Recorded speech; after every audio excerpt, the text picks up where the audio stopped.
مائده چې د قرآن عظیم شان 15مه سوره ده په مدینه منوره کې را نازله شوې ده 120 آیاتونه لري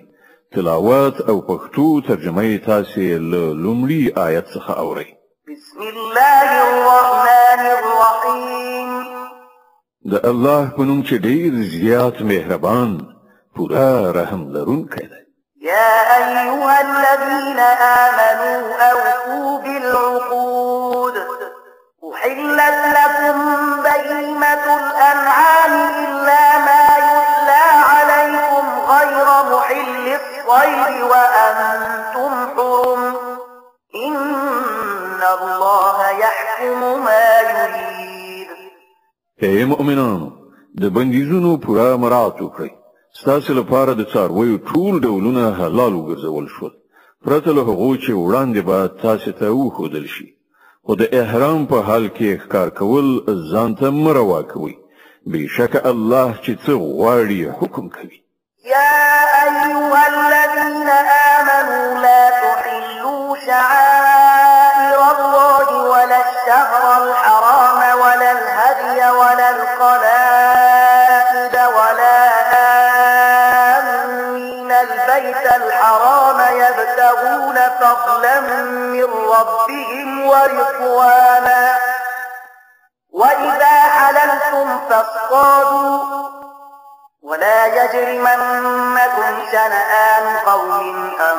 صدوكم عن المسجد الحرام أن تعتدوا وتعاونوا على البر والتقوى ولا تعاونوا على الإثم والعدوان واتقوا الله إن الله شديد العقاب. اے مؤمنان د خدای پالنې د نښو نښانو بې حرمتي مه کوئ مه له حرامو میاشتو نه کومه یوه حلالوئ مه د قربانۍ څارویو ته لاس غځوئ مه هغو څارویو ته لاس وروړئ چې د هغو په غاړو کې خدای ته د نذراني په توګه پټۍ اچول شوي وي مه هغه خلک ځوروئ چې د خپل رب د فضل او د هغه د خوشحالۍ په لټه کې د کعبې د محترم کور په لوري ځي هو کله چې د احرام حالت ایستی شي نو تاسې ښکار کولی شئ او ګوري یوې ډلې چې ستاسو لپاره د مسجد حرام لاره بنده کړې ده نو پر هغې باندې ستاسو غصه دې تاسو دومره توجن نه کړي یعنی دې ته مو نه هڅوي چې تاسو هم د هغو په خلاف په ناروا تېرویو لاس پورې کړئ نه کوم کارونه چې د نیکۍ او خدای پالنې دي په هغو کې له ټولو سره مرسته وکړئ او کوم کارونه چې د ګناه او تیری دي په هغو کې د هیڅ چا ملاتړ مه کوئ له الله نه وویریږئ ده هغه عذاب ډیر سخت دی حرمت عليكم الميتة والدم ولحم الخنزير وما أهل لغير الله به والمنخلقة والموقوذة والمتردية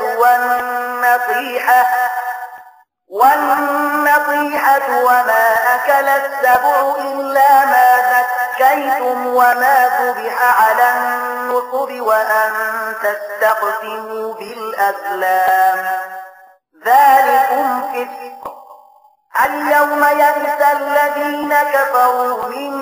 دينكم فلا تخشوهم واخشون اليوم أكملت لكم دينكم وأتممت عليكم نعمتي ورضيت لكم الإسلام دينا فمن اضطر في مخمصة غير متجانف لإثم فإن الله غفور رحيم. پر تاسې حرام کړی شوه مرداره یعنی د خپل مړ شوي څاروي غوښه وینه د خوک غوښه هغه څاروی چې له خدایه پرته د کوم بل چا په نوم ذبح کړی شوی وي هغه چې په ستوني خفه کېدو په زخمي کېدو یا له لوړې نه په راغورځېدو مړ شوی وي یا هغه چې کوم جناور سری کړی وي پرته له هغه چې تاسې هغه ژوندی موندلی او ذبح کړی وي او هغه څاروی چې د کوم چا په دربار کې ذبح کړی شوی وي همدارنګه دا هم ستاسې لپاره ناروا ده چې د فال د غشو په وسیله خپل اقبال وګورئ دا ټول کارونه فسق دي نن کافران ستاسې د دین لخوا پوره ناامیده شوي دي نو تاسې له هغو څخه مه ویریږئ بلکې له ما نه وویریږئ نن ما ستاسې دین ستاسې لپاره بشپړ کړی دی او خپل نعمت مې پر تاسې پوره کړی دی او ستاسو لپاره مې اسلام ستاسو د دین په توګه منظور کړی دی له دې کبله د حلال او حرام کوم بندیزونه چې پر تاسو لګول شوي دي د هغو مراعات وکړئ البته څوک چې له لوږې نه اړو ګرځي له هغو نه څه شی وخوري بې له دې چې د ګناه خواته یې میلان وي نو بېشکه چې الله بخښونکی او رحم کوونکی دی يسألونك ماذا أحل لهم قل أحل لكم الطيبات وما علمتم من الجوارح مكلبين تعلمونهن مما علمكم الله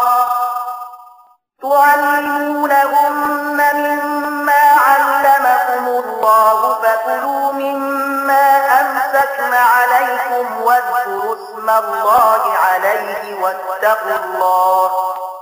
إن الله سريع الحساب.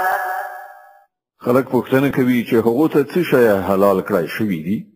او تاسو ته ټول پاک شیان حلال کړای شوی دي او کوم ښکاری ځناور چې تاسو یې مخته کړی وي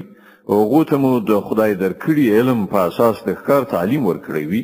هغه ځناور چې کوم شی تاسو لپاره ونیسي د هغه خوراک هم تاسو ته روا ده البته پر هغه باندې د الله نوم واخلي او د الله د قانون د ماتولو نه ویریږي د الله په حساب اخیستنه کې څه ځن نه راځي. اليوم أحل لكم الطيبات وطعام الذين أوتوا الكتاب حل لكم وطعامكم حل لهم والمحصنات من المؤمنات والمحصنات من الذين أوتوا الكتاب من